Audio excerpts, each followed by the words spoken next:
यहाँ से निकल जाओ नहीं तो एफआईआर लगेगा। एफआईआर नहीं हो गया गब्बर सिंह हो गया, सो जा नहीं तो गब्बर सिंह आएगा। कौन लोग हैं हम? क्यों हमें हर बार एफआईआर से डराया जाए? जमीनों पे कब्जा कर रहे हैं, क्या यही 35A का इफेक्ट है?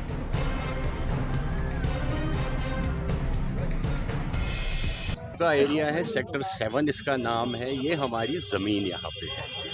कुछ लोग यहाँ खड़े हैं इस प्रोटेस्ट में जिनकी ये पुरखों की ज़मीन है, कुछ लोग यहाँ हैं जिन्होंने ये परचेज़ किए हैं।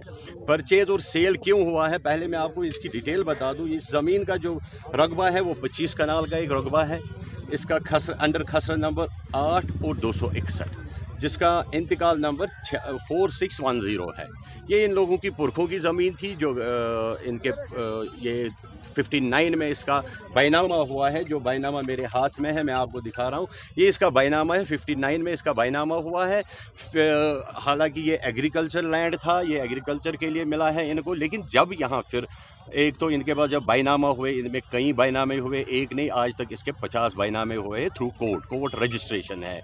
इन्होंने यहाँ फिर लोगों ने जब इन्होंने सेल आउट करना स्टार्ट किया तो हम लोगों ने अपने बच्चों का भविष्य सिक्योर करने के लिए यहाँ से 2-3 मरले का ज़मीन परचेज़ किया है, सो दैट हमारे बच्चे कल को जब बड़े हो जाएंगे तो उनके पास एक रोज़गार रहेगा, उनके पास एक रोज़गार अवेलेबल रहेगा। उनको किसी चीज़ की तलाश नहीं करनी पड़ेगी। पढ़ाई लिखाई करके अपना यहाँ पे उस 2 मरले 3 मरले पे जो भी है अपना कोई भी बिज़नेस स्टार्ट करके अपनी रोज़ी कमाएगा, अपना लिवलीहुड चलाएंगे।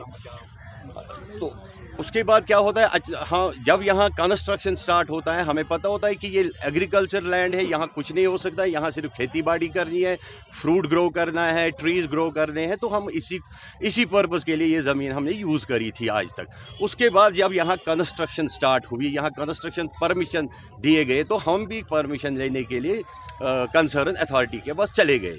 कंसर्न अथॉरिटी का जवाब वहाँ से ये आया कि ये आपका लैंड नहीं है, ये स्टेट लैंड है। हमने उनको सारे डॉक्यूमेंट्स दिखाए। उसके बाद चीफ सेक्रेटरी साहब ने एक रिट पिटीशन दायर की high court, honourable high court में, जहां ऑनरेबल हाई कोर्ट ने हमारे हक में फ़ैसला दिया। और चीफ सेक्रेटरी साहब जो उस वक्त थे उनको 500 रुपये का जुर्माना भी पड़ गया, क्योंकि उन्होंने ये लिखा था अपने ऑर्डर में कि जितने भी पुराने ऑर्डर है वो सारे मैं नल एंड वाइड करता हूँ, जबकि उनका वो ज्यूरिसडिक्शन नहीं था कि वो एक ऑनरेबल कोर्ट के ऑर्डर्स को नल एंड वाइड करते।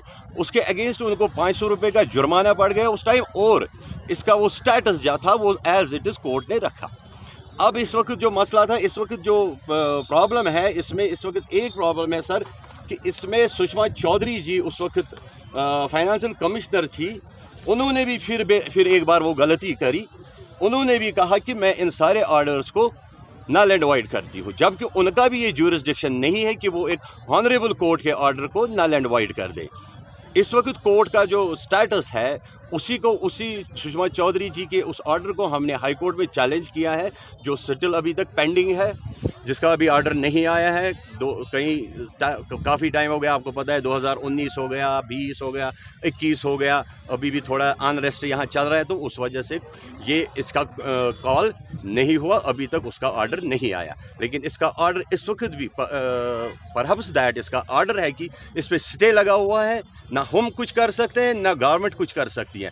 जब हम कुछ नहीं कर रहे हैं तो ये लोग क्यों कर रहे हैं? आज अचानक क्या हुआ कि हम देख रहे हैं कि यहाँ फेंसिंग हो रही है, यहाँ स्मार्ट सिटी के बोर्ड चढ़ रहे हैं। यहाँ से आपने देखा ये टीन लगाया, इन्होंने ये बंद किया, अब आगे से भी कर रहे हैं। क्यों कर रहे हैं? कौन सा राज चल रहा है? ये लोगों की ज़मीनों पे कब्जा कर रहे हैं। क्या यही 35A का इफेक्ट है?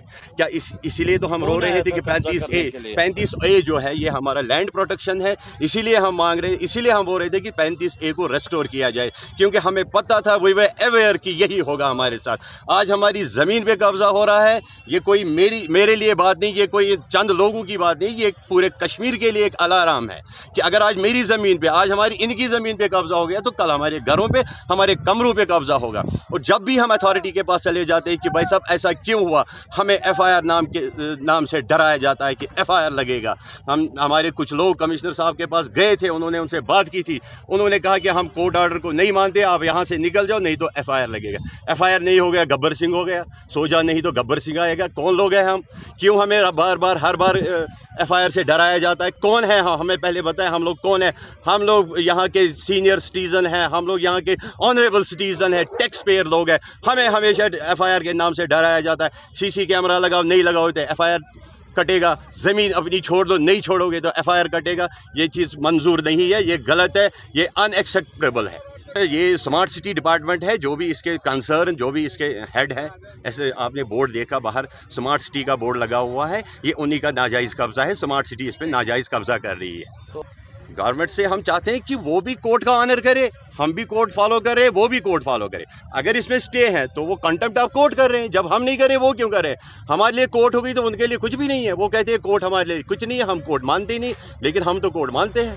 हम कोर्ट का वेट करेंगे, हमारा स्टे है, हम स्टे पे अभी भी है कि कोर्ट स्टे है। जब हमारे पास ऑर्डर आएगा हम अपना काम करेंगे, तब तक हम बैठे हैं चुप। ये लोग भी चुप बैठे, ये लोग भी कोर्ट को फॉलो करें।